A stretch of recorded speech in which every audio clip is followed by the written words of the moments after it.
কি অবস্থা তোমার? হঠাৎ এমন কথা? কি হয়েছে তোমার? আরে তেমন কিছু না, বাসা দিয়ে নাকি ছেলে দেখছে। হুম, তো কি হয়েছে? ছেলের নাকি সরকারি চাকরি আছে। থাকতে পারে, জানি না। ও আচ্ছা। তুমি এত কিছু কিভাবে জানলে? তোমার কাজিন বলছে। ও আচ্ছা, এইসব খবর ও ভালো রাখে। তোমার পরিবার তো মনে হয় রাজি। কি করবে এখন? আমাদের সম্পর্ক কি এখানেই সমাপ্তি?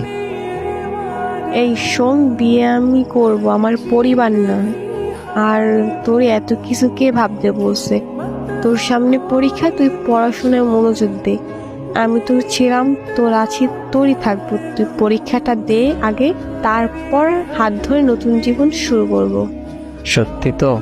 হ্যাঁ সত্যি। তোর হাত ধরছি কি অন্য কারো হয়ে যাবো এই জন্য নাকি?